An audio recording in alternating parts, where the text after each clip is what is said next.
I stand at my kitchen counter, grading algebra tests with a mechanical pencil that's been clicking the same rhythm for 19 years. The red ink bleeds across Jake Morrison's attempt at quadratic equations, another failing grade in a semester full of them. Outside, Albany's October wind rattles the windows of our colonial, the same house Lauren and I bought when Eli was 3 and Harper was still learning to walk. 19 years. That's how long I've been married to a woman who could sell sand to a desert nomad. Lauren Collier, she kept her maiden name for business, can walk into a room and own it before she's said a word. Me? I'm the guy who explains polynomial functions to teenagers who'd rather be anywhere else. Nathan Collier, 47, the steady one. I hear Lauren's heels click across the hardwood upstairs, getting ready for another client dinner. Third one this week. She emerges in a black dress that costs more than my monthly car payment, checking her reflection in the hallway mirror. "Don't wait up," she says, kissing my cheek without looking at me. Her perfume is different, something expensive and unfamiliar. The Meridian Group wants to discuss their Q4 campaign. Could run late. I nod, still grading papers. Drive safe. She's already grabbing her keys, her phone buzzing with a text that makes her smile in a way I haven't seen in months. The door closes with a soft thud, and I'm alone with Jake Morrison's mathematical disasters and the silence that's been growing thicker every day. The shift started about a year ago, subtle as a paper cut. Lauren began traveling more, client retreats in Miami, strategy sessions in Denver, weekend workshops in places that sounded more like vacation destinations than business venues. She'd come back tanned and energized, telling stories about boring presentations and exhausting networking events while showing me pictures of resort pools and sunset dinners. Her phone, once carelessly left on kitchen counters and bathroom sinks, now lives in her purse or under her pillow. When it buzzes during dinner, she excuses herself to handle a crisis that apparently requires 20 minutes of hushed conversation in our bedroom. I asked once, just once. Sitting in our bed after she'd returned from a team-building weekend in Scottsdale, I mentioned that she seemed distant. "You're being paranoid, babe." She turned toward me, her smile practiced and patient. "You need to trust me, or we're both going to suffocate in this marriage." The words hit like a diagnosis, not an explanation, an accusation. My concern became my character flaw. My questions became my problem. I didn't press it, but something cold settled in my chest, a knot that tightened every time she checked her phone at dinner or claimed another last-minute business trip. Now I watch her taillights disappear down Maple Street, and I realize I've been holding my breath. Jake Morrison's test sits in front of me, his failed attempts at solving for X bleeding red across the page. Some equations have solutions. Others just show you what's missing. Upstairs, Eli practices guitar in his room, the same 3 chords he's been struggling with for weeks. Harper's door is closed, probably FaceTiming friends or finishing homework she should have started hours ago. This is our life now, parallel routines that rarely intersect, conversations that dance around the growing spaces between us. I finish grading the stack of tests, mark another D- in my gradebook, and start loading the dishwasher. The routine feels automatic, muscle memory from nearly 2 decades of the same patterns. Lauren's wine glass sits on the counter, still holding a sip of the expensive Cabernet she opened before changing clothes. The glass has lipstick on the rim, a shade of red I don't recognize. The house settles around me with familiar creaks and sighs. Somewhere upstairs, a door closes. Someone flushes a toilet. Normal sounds of a normal evening in a normal family. But normal doesn't describe the weight in my chest or the way Lauren's smile doesn't quite reach her eyes anymore. I've spent 19 years being the reliable one. The man who fixes the garbage disposal and remembers parent-teacher conferences and never forgets anniversaries. I believed that counted for something. I believed steady was enough. Maybe that was my first mistake. Tuesday night dinner. Eli pushes meatloaf around his plate while Harper scrolls through vacation photos from her friend Emma's family trip to Disney World. Lauren sits across from me, checking emails between bites, her attention split between our conversation and her glowing screen. "Mom, look at these pictures from Emma's trip." Harper holds up her phone, swiping through shots of roller coasters and character meet and greets. "Can we go to Florida for spring break this year?" Lauren glances up absently. "Maybe. We'll see what the budget looks like after Q1. "I can airdrop them to you," Harper says, already tapping her screen. "You never save the photos I send." "That's fine, honey." Lauren turns back to her phone, typing rapidly. Harper frowns at her screen, tapping and swiping. "It's not working. Let me try again." The living room TV, still connected to Lauren's phone from yesterday's Netflix session, suddenly flickers to life. Instead of Emma's Disney photos, a gallery appears on our 65-inch screen. The folder is labeled Cabo 4Q in Lauren's neat digital handwriting. The first image fills our screen, Lauren in black lingerie, taking a mirror selfie in what's clearly not our bedroom. The lighting is different, warmer, hotel lighting. "Oh," Harper whispers. I freeze, fork halfway to my mouth. Eli looks up from his meatloaf, his eyes widening. Lauren lunges for her phone, but Harper, confused and still trying to navigate the interface, accidentally swipes to the next photo. This one shows Lauren in bed with a man I don't recognize. Dark hair, younger than me, his hand on her bare waist. They're both naked, both smiling at the camera like this is the most natural thing in the world. "Mom?" Harper's voice cracks. Lauren snatches the phone from Harper's hands, her face flushed. The TV screen goes black. The dining room falls silent except for the tick of the grandfather clock in the hallway. "It's not what you think." Lauren's voice is steady, controlled. "Emma's older sister was having a bachelorette party.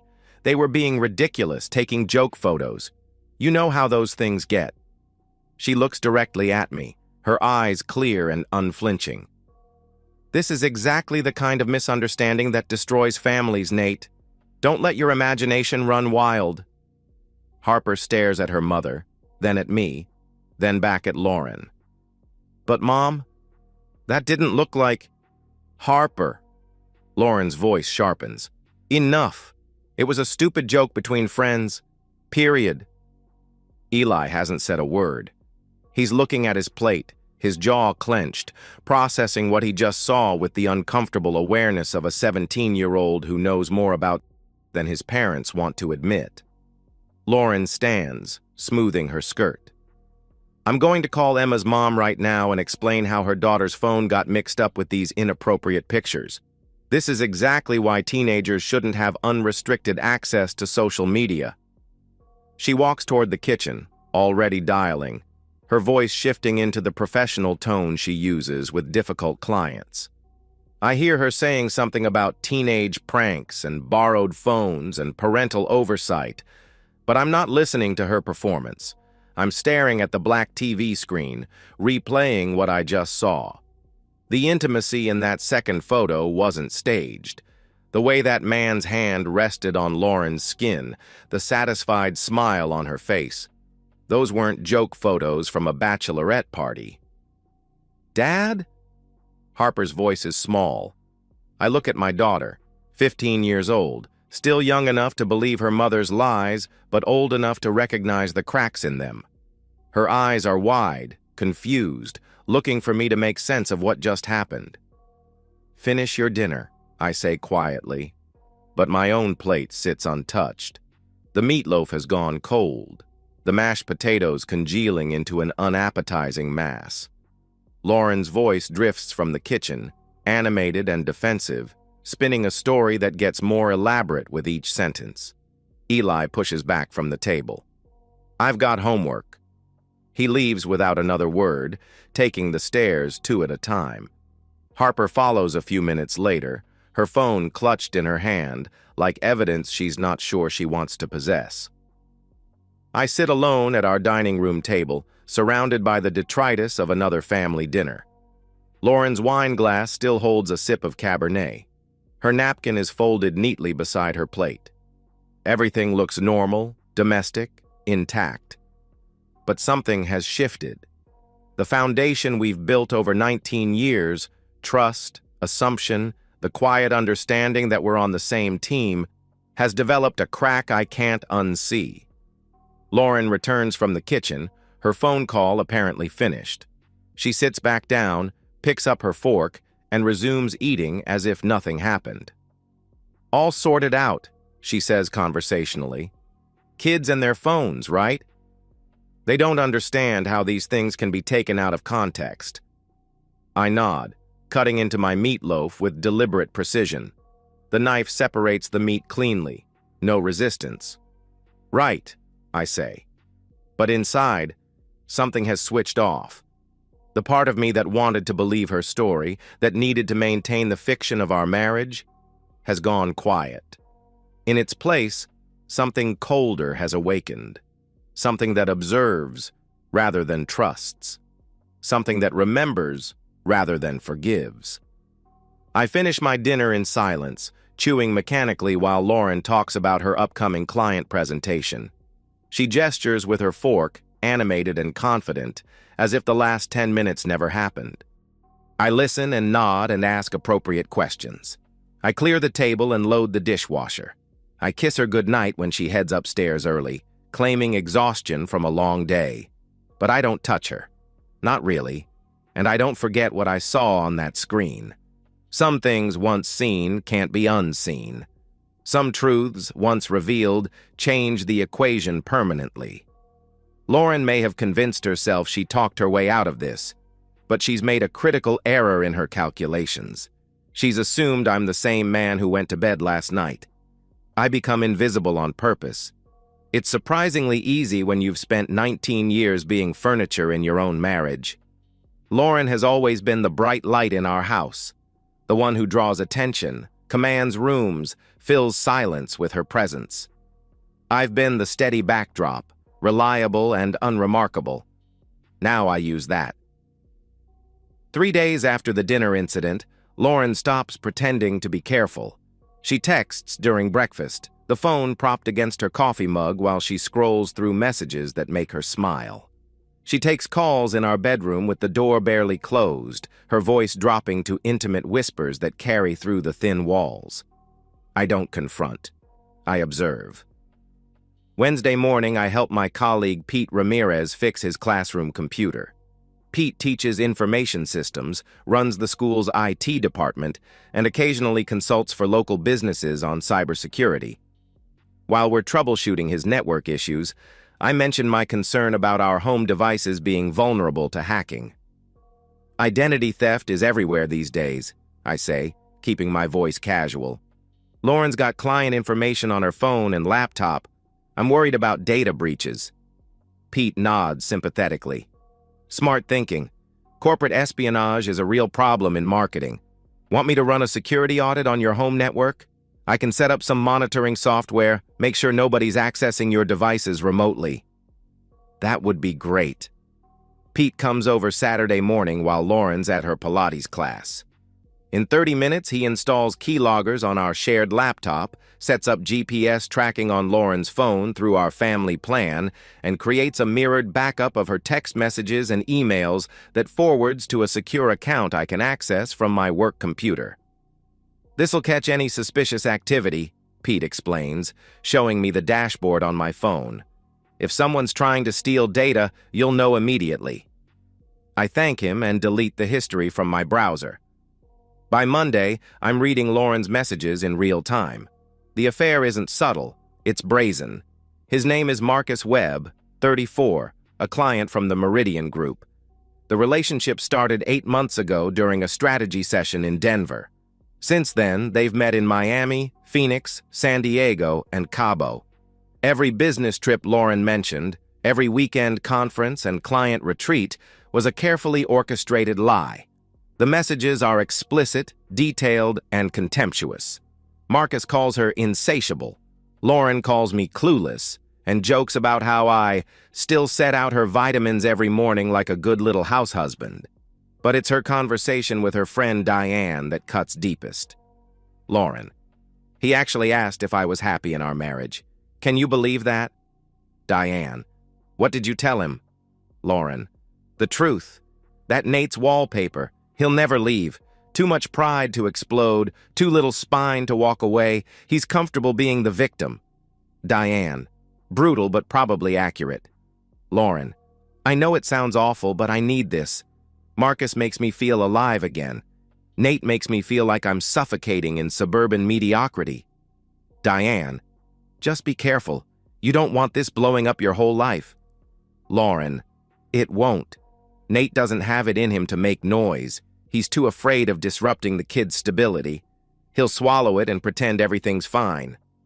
I screenshot the conversation, save it to my secure folder, and continue grading papers like nothing's wrong. That evening, I cook Lauren's favorite meal, herb-crusted salmon with roasted vegetables. She compliments the presentation, asks about my day, tells me about a challenging client meeting. We discuss Eli's college applications and Harper's upcoming piano recital. Normal conversation from a normal marriage. After dinner, she excuses herself to catch up on emails and disappears into our bedroom. Through the monitoring software, I watch her video chat with Marcus for 2 hours. They talk about their next rendezvous, planned for the following weekend in Chicago. She's told me she's attending a digital marketing summit. I pack her suitcase Thursday night, fold her clothes neatly, include the black lingerie she bought with our credit card 3 weeks ago. I kiss her goodbye Friday morning and wish her luck with her presentation. While she's in Chicago, I compile everything. Bank statements showing charges for hotels we never stayed at, restaurants in cities I've never visited, lingerie purchases and expensive dinners that coincide perfectly with her supposed business trips. I cross-reference her calendar with Marcus's social media posts, finding photos of him in Miami, Phoenix, and Cabo that match exactly with Lauren's travel dates. I create a timeline, 37 instances of documented deception over 8 months. I calculate the cost of her affair using our joint credit cards and checking account, $23,847 in charges directly related to hotels, flights, and gifts for Marcus. I don't rage, I don't drink, I don't punch walls or throw things. I organize the evidence into folders labeled by date and location. I back up everything to 3 different secure drives. I print the most damning conversations and store them in a safety deposit box at a bank across town. Sunday night, Lauren returns from Chicago with gifts for the kids and stories about innovative marketing strategies she learned at the summit. She's glowing, refreshed, more affectionate than she's been in months. She curls up next to me on the couch, rests her head on my shoulder while we watch a movie. I missed you, she says, her fingers tracing patterns on my chest. Missed you too, I reply, and mean it in a way she'll never understand. Because I have missed her, the version of her that existed before I learned who she really was. The woman I thought I married, who respected me enough to either love me or leave me honestly. But that woman never existed. What I'm holding is an actress, playing a role she's already written off. And now I know the script. Lauren falls asleep against my shoulder, her breathing soft and even. I stroke her hair and plan her destruction with the methodical patience of a man who's spent 47 years solving problems step by step. She thinks I'm wallpaper. She's about to learn that wallpaper sees everything, remembers everything, and never forgives. Monday morning, I meet with Sandra Hoffman at her law office downtown. Sandra specializes in high-asset divorce cases and comes recommended by Pete's brother-in-law, who used her services 3 years ago. Her office overlooks the Hudson River, all glass and steel and expensive leather furniture that speaks to her success rate. 19 years of marriage, 2 minor children, joint assets approaching $300,000. Sandra reviews my file while I sit across from her mahogany desk. Tell me about your wife's business. I slide a folder across the desk. Marketing consultant, independent contractor with several corporate clients. Her income varies, but she averaged $87,000 last year. Sandra flips through Lauren's tax returns, bank statements, and business records. Any prenuptial agreement? No. Good. New York is an equitable distribution state, which means the court divides marital property fairly, not necessarily equally. But given what you've shown me about the affair and financial misconduct, she looks up, her expression sharp. This is extensive documentation, Nathan. How long have you been gathering this? 3 months. Impressive. Most men come to me with suspicions and hurt feelings. You've built a case. She sets down the papers, leaning back in her chair. What are your goals here? I've thought about this question for weeks, lying awake while Lauren sleeps beside me, her phone buzzing with messages from Marcus that she thinks I can't see. Full custody of the children, equitable division of legitimate marital assets, and I want her to understand that actions have consequences. Sandra nods slowly. The custody piece is doable with this evidence. The financial misconduct angle is strong. She used marital funds for an extramarital affair, which courts don't look kindly on. But I need to ask, are you sure you want to pursue this aggressively? Sometimes it's better to negotiate quietly, avoid the public spectacle. She called me wallpaper. Said I'd never fight back because I was too weak to make noise. I meet Sandra's eyes steadily. I want to prove her wrong. Understood. Let's talk strategy. For the next 2 hours, we construct the framework of Lauren's downfall. Sandra explains New York's fault-based divorce statutes, the impact of adultery on property division, and the court's approach to custody decisions involving moral fitness. She reviews every piece of evidence I've gathered, occasionally whistling softly at particularly damning text message threads. This conversation with her friend Diane, Sandra highlights the screenshot with a yellow marker. This is gold. It shows premeditation, contempt for the marriage, and complete disregard for the children's welfare. A judge will not respond well to this level of calculated deception.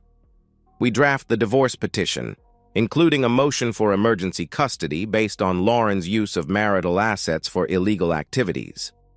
Sandra's paralegal creates exhibits from my evidence folders, 96 pages of photographs, bank records, text messages, and GPS data that paint a comprehensive picture of Lauren's affair.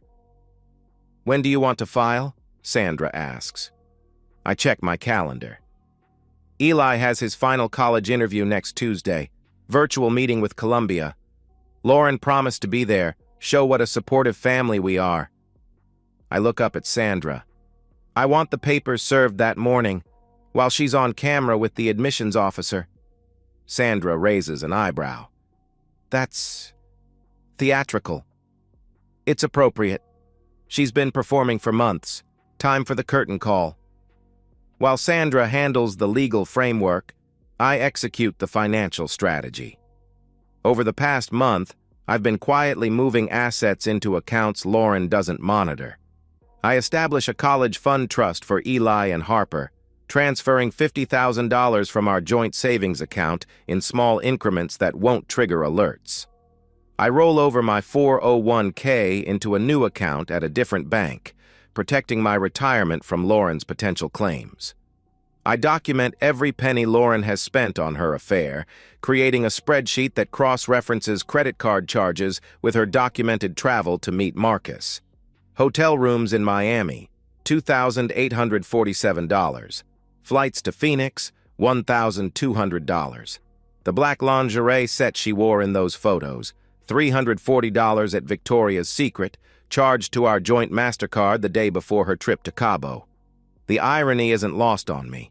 I'm using the same methodical approach I bring to teaching algebra, break complex problems into smaller, solvable parts, identify the variables, eliminate unknowns, show your work.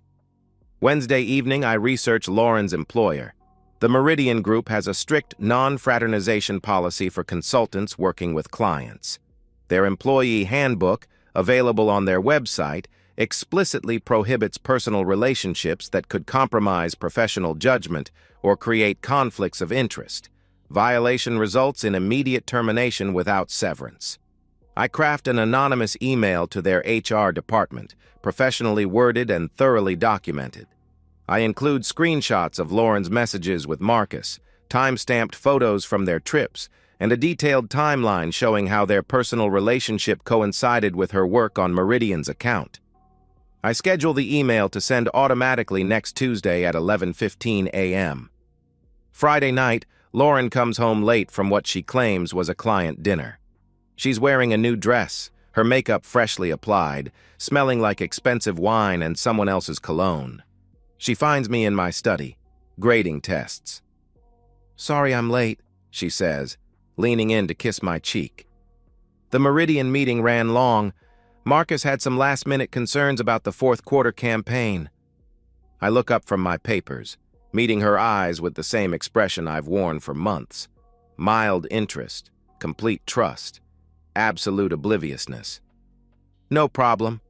I saved you some dinner." She smiles, the same practiced expression she's used to cover her lies for 8 months. "You're the best, Nate.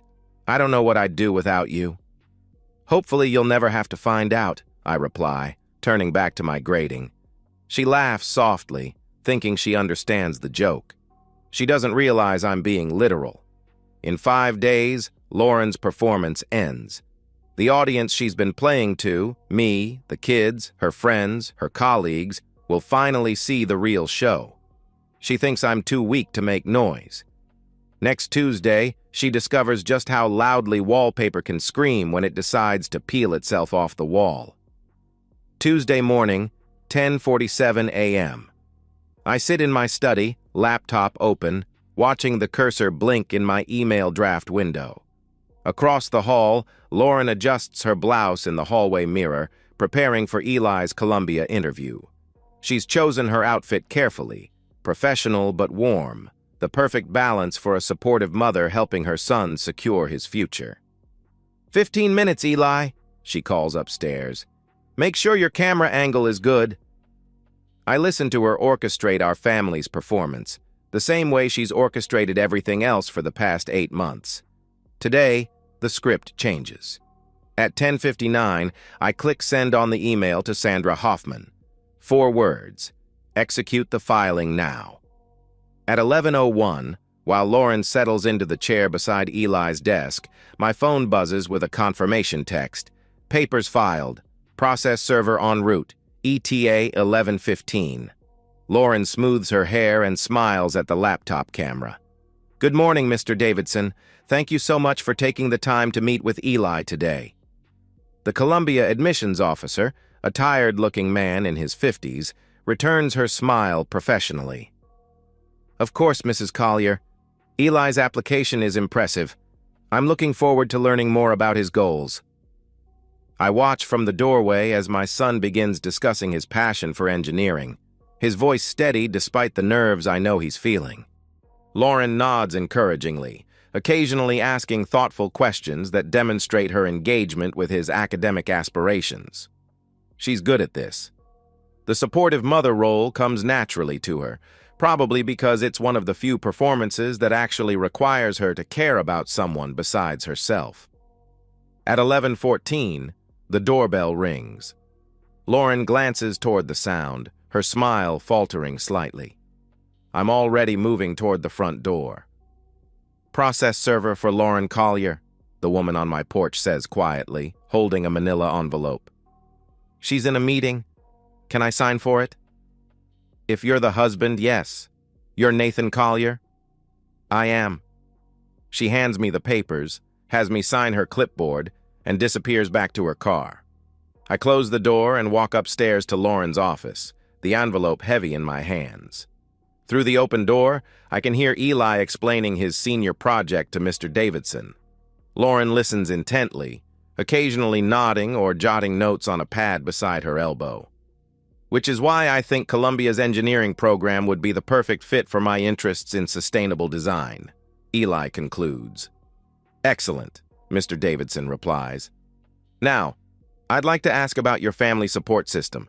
How have your parents contributed to your academic development? Lauren's face lights up. This is her moment, her chance to showcase the stable, loving home environment that will make Eli an attractive candidate. Well, Mr. Davidson, Nathan and I have always believed... Her laptop chimes with an incoming email. The notification pops up in the corner of her screen, visible to both her and the admissions officer. Urgent. Divorce proceedings. Collier v. Collier. Her words stop mid-sentence. Her face goes pale. I'm sorry, she says to the screen, her voice suddenly tight. There seems to be some kind of technical issue. Give me just one moment.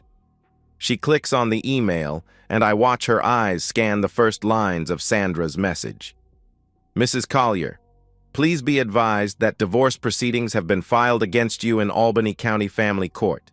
Attached, you will find copies of all relevant documents, including 96 pages of supporting evidence. Mom? Eli's voice carries concern. Is everything okay? Lauren's hands shake slightly as she scrolls through the attachment list. I can see her reading the file names. Text messages. Collier Web Communications. Financial records. Unauthorized marital expenditures. Photographic evidence. Cabo trip, October 2024. Mrs. Collier? Mr. Davidson's voice comes through the laptop speakers. We can reschedule if this isn't a good time. Lauren forces her professional smile back into place, but it's trembling at the edges. No, everything's fine. Just a small emergency. Please continue with Eli. He's worked so hard for this opportunity. But her phone is buzzing now. Text messages, probably from friends who've received copies of the court filing. Her work email pinging with notifications. The sound of her carefully constructed world beginning to collapse in real time. At 11:23, her phone rings. The caller ID shows Meridian Group, HR Department. She stares at the screen, her face cycling through confusion, realization, and fear. She declines the call, but it starts ringing again immediately. I'm so sorry, Mr. Davidson, she says to the laptop, her voice cracking. I'm going to need to step out for just a moment. Eli, you continue. You're doing beautifully. She practically runs from the room, phone pressed to her ear. I hear her voice from the hallway, high and defensive. This is Lauren. What's this about? There must be some mistake. Eli looks confused, glancing between his laptop screen and the empty chair where his mother was sitting. Mr. Davidson, I apologize for the interruption. My mom's usually very professional. Not to worry, Eli. These things happen. Why don't we continue discussing your extracurricular activities? I step into the room and take Lauren's chair. Sorry about that. I'm Nathan, Eli's father. Lauren's dealing with a work emergency. The rest of the interview passes smoothly. Eli recovers his composure and finishes strong, discussing his volunteer work and leadership roles. Mr. Davidson seems impressed, making positive notes and asking follow-up questions that suggest genuine interest. From downstairs, I can hear Lauren's voice getting progressively louder and more frantic. Phone calls to Sandra's office, to Marcus, to her friend Diane. Each conversation shorter than the last as people either refuse to take her calls or hang up when they realize what's happening. Well, Eli, Mr. Davidson concludes, I'm very impressed with your application and our conversation today. You should hear from us within the next few weeks. Thank you so much for your time, Eli replies. Columbia has always been my first choice. After the laptop closes, Eli turns to me with concern written across his face. Dad, what's going on? Mom looked like she'd seen a ghost. From downstairs comes the sound of Lauren's voice, no longer trying to maintain composure.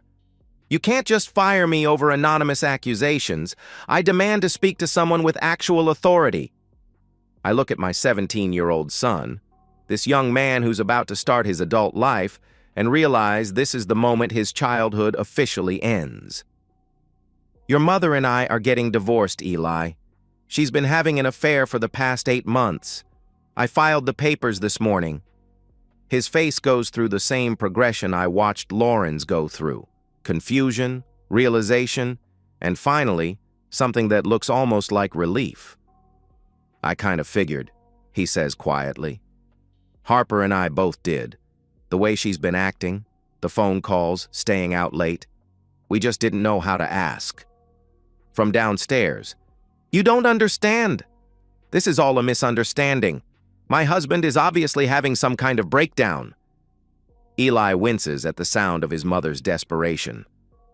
"What happens now?"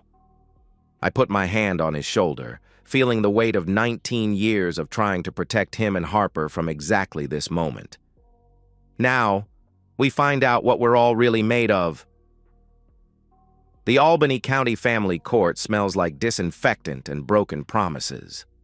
I sit beside Sandra at the petitioner's table, watching Lauren whisper urgently with her attorney across the aisle. She's hired Charles Morrison, a divorce specialist known for aggressive tactics and media manipulation.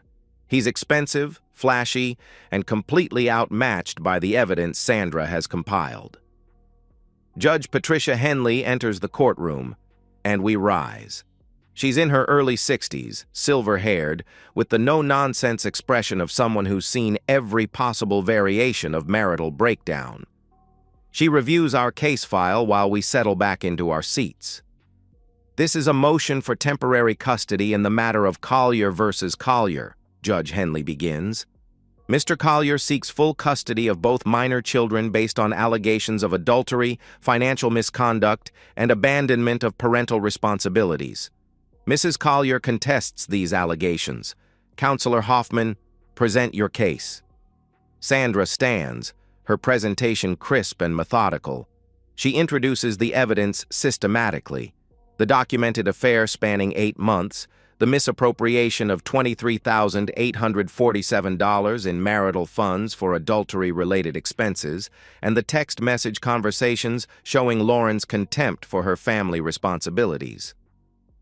"Your Honor, Exhibit 37 shows Mrs. Collier's own words to her friend Diane Patterson." Sandra reads from the highlighted text. "I need this affair. Marcus makes me feel alive again. Nate makes me feel like I'm suffocating in suburban mediocrity." She looks up at the judge. "This demonstrates a calculated decision to prioritize personal gratification over family stability." Morrison objects twice, unsuccessfully. The evidence is too comprehensive, too well documented. Judge Henley examines the exhibits with the thoroughness of someone who understands that children's lives hang in the balance. "Mrs. Collier," the judge addresses Lauren directly, "these text messages and financial records appear to be authentic. Do you contest their accuracy?"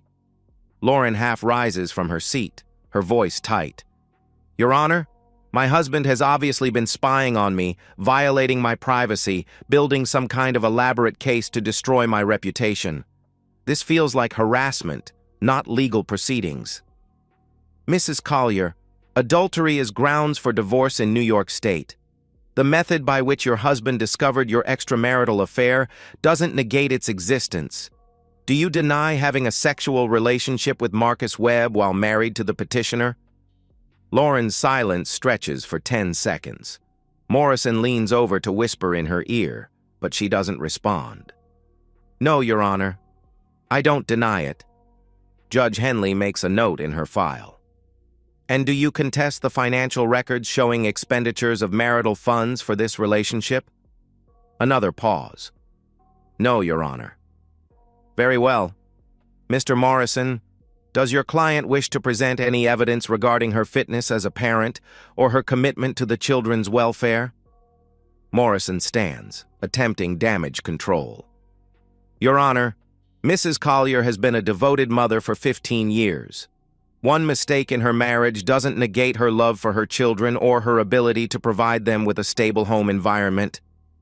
"Counselor," Judge Henley's voice carries an edge, "your client's own documented statements refer to feeling suffocated by family life and describe her husband as someone she manipulates because he doesn't have the spine to leave. This suggests a pattern of deception that extends beyond the marriage into the family structure itself." She flips through more exhibits. Furthermore, the financial records show Mrs. Collier prioritized funding her extramarital relationship over her children's college savings accounts. She withdrew money from the family's education fund to pay for hotel rooms with her paramour. That doesn't suggest devotion to her children's welfare. Morrison tries again. Your Honor, if we could consider mediation.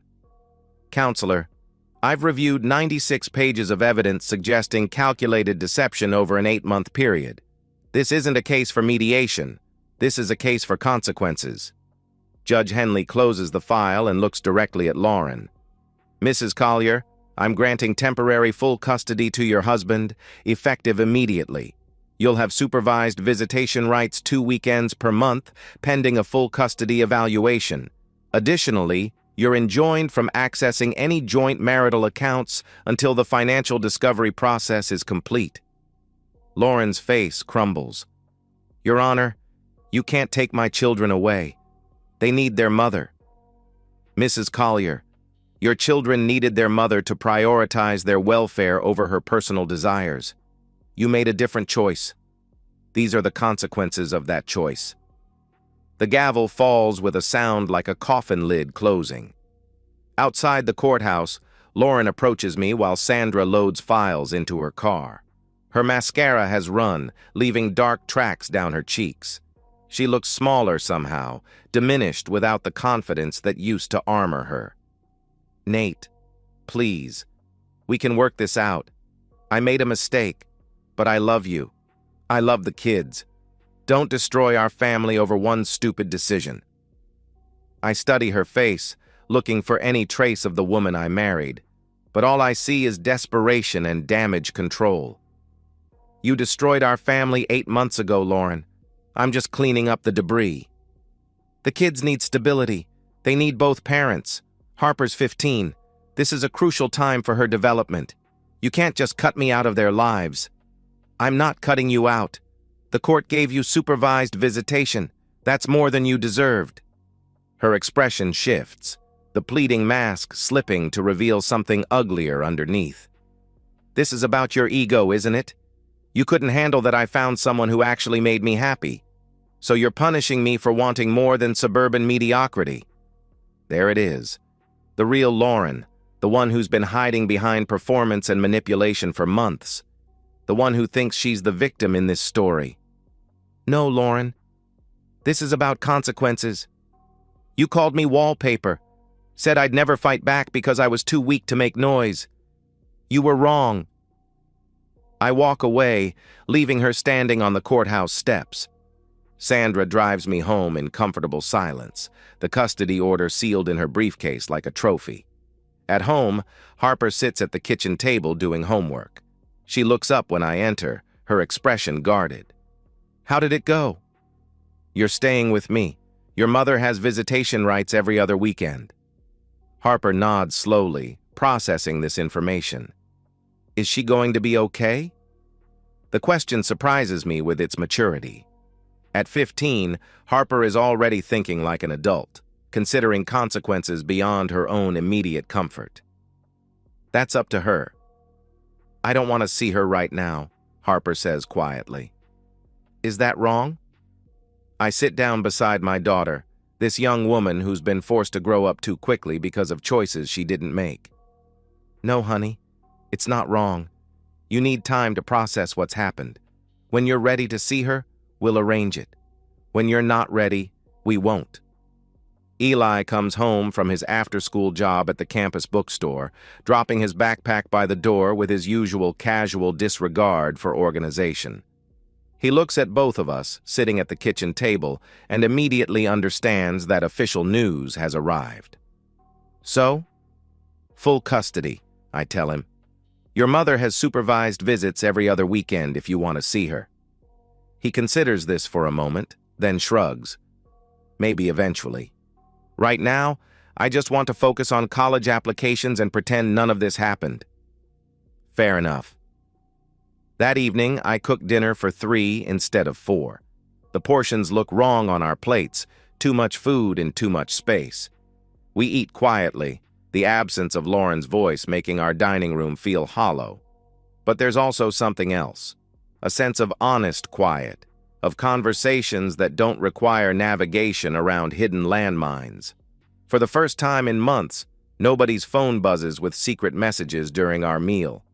After dinner, Harper helps me clean up while Eli practices guitar upstairs.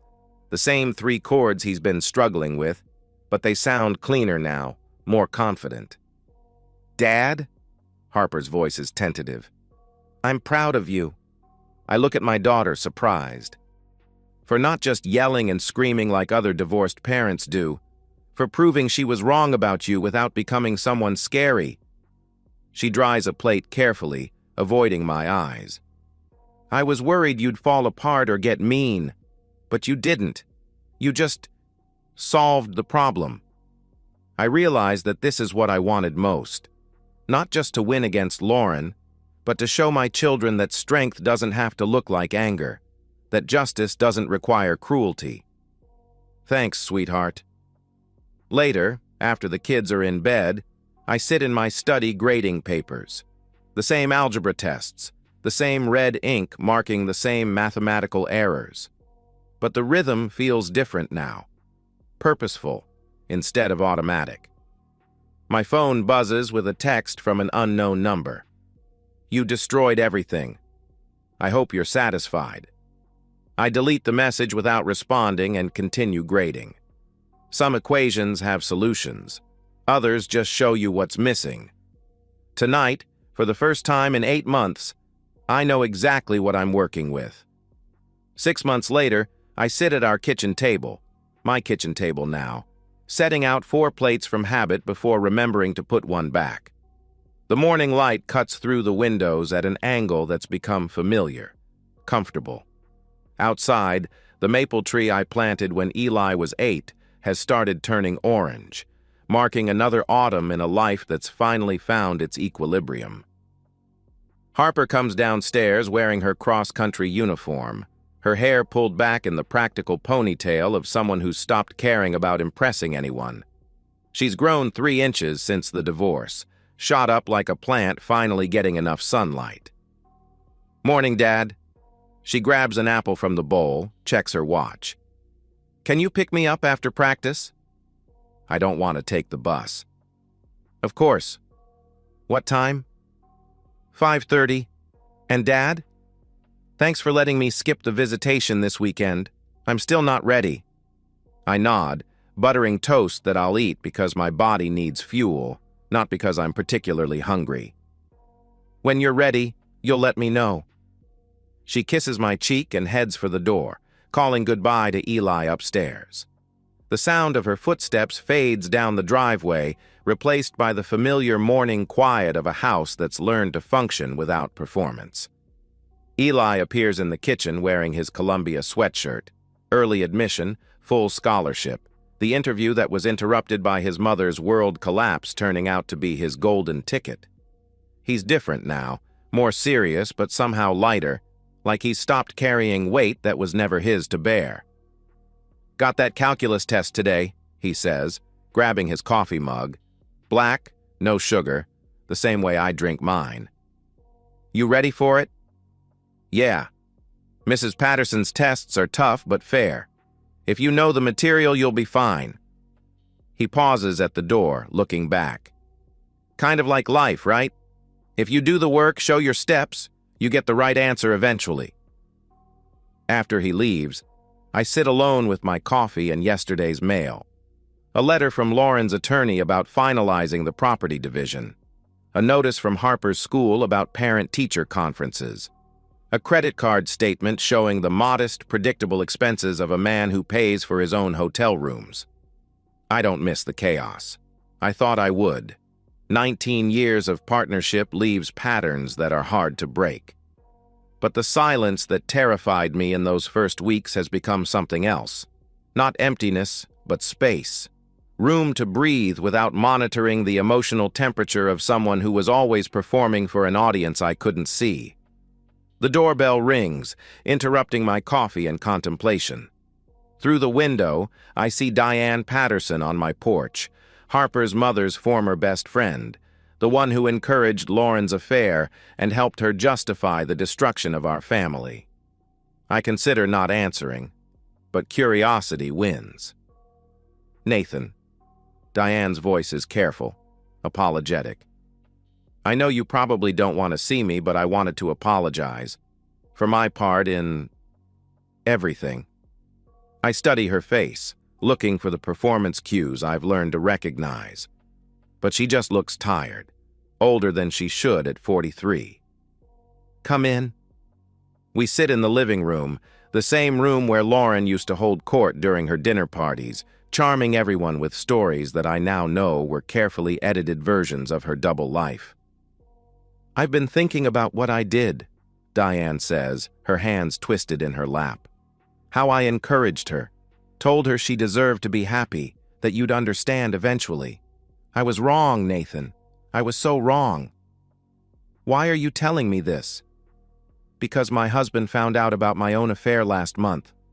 The one I was hiding while I was helping Lauren hide hers. She laughs bitterly. Turns out destroying other people's marriages is a gateway drug to destroying your own. I don't feel satisfaction or vindication, just a tired recognition of patterns repeating themselves. Tom filed for divorce yesterday, she continues. Used your lawyer, actually. Sandra Hoffman. She's very thorough. She is. He had everything documented, just like you did with Lauren. Photos, texts, financial records. 8 months of evidence compiled while I thought I was being clever. Diane looks around our living room, taking in the family photos that now include only 3 faces. I keep thinking about what Lauren used to say about you, that you were passive, that you'd never fight back. She was so sure you'd just absorb it. She was wrong. She was. And now I understand what Tom meant when he said the betrayal wasn't the worst part. It was the arrogance, the assumption that we were too weak or too stupid to fight back. Diane meets my eyes. I'm sorry, Nathan. I'm sorry I helped her destroy your family. After she leaves, I return to the kitchen and finish my coffee. The house settles around me with its familiar morning sounds, the refrigerator cycling on, the grandfather clock marking time, the distant hum of suburban life continuing its reliable patterns. I don't forgive Diane. Forgiveness suggests that her choices didn't fundamentally alter the trajectory of my family's life. But I understand her in a way I couldn't 6 months ago.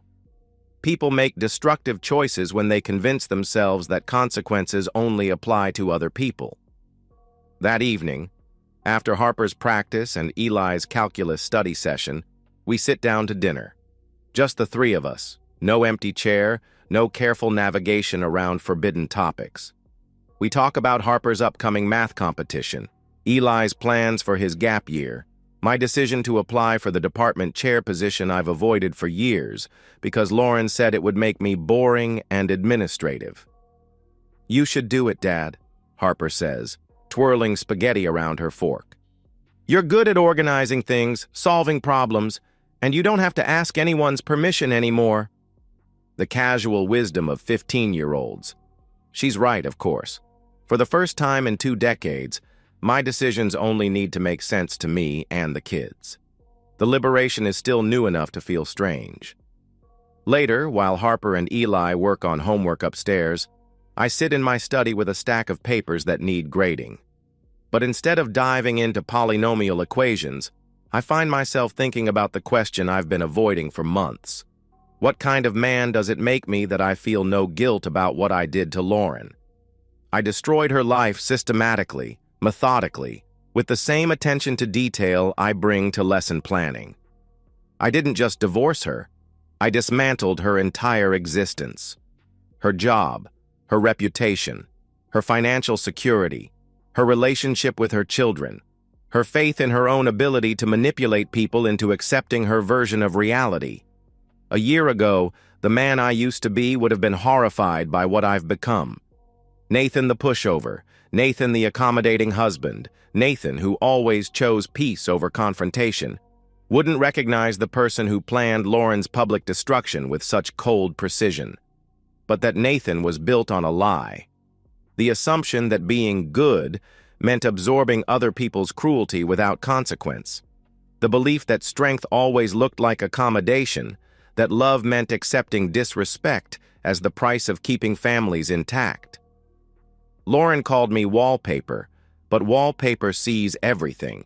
It witnesses every conversation, every betrayal, every moment when people reveal who they really are. And wallpaper remembers. She lied in color, vibrant, elaborate, artistic deceptions that painted over reality with whatever narrative served her needs. I answered in black and white, documentation, evidence, facts that couldn't be argued with or explained away. My phone buzzes with a text from an unknown number. I know you're reading this. Please, just talk to me. The kids need both parents. I recognize the desperation, the same tone Lauren used outside the courthouse 6 months ago. But I also recognize the manipulation, the assumption that my concern for our children can be weaponized against my commitment to consequences. I delete the message and block the number. Tomorrow, Harper has a cross-country meet. Eli has his college interview with Northwestern. I have papers to grade and a department meeting about curriculum changes. Normal life in a house that's learned to function without lies. Some people call what I did revenge, others call it justice. I call it algebra, solving for x when x turns out to be the variable that was destroying everything else in the equation. Lauren was wrong about me being too weak to fight back, but she was right about one thing. I am wallpaper. I'm the constant background against which other people's true characters are revealed. And wallpaper, once it decides to peel itself off the wall, takes everything with it. And that's the end of today's story. If you enjoyed it, please give this video a thumbs up and drop a comment below. Your support helps the algorithm push my content further. If you're new to the channel, don't forget to hit that subscribe button. It really helps me keep creating more stories for you. Thanks for watching, and I'll see you in the next one.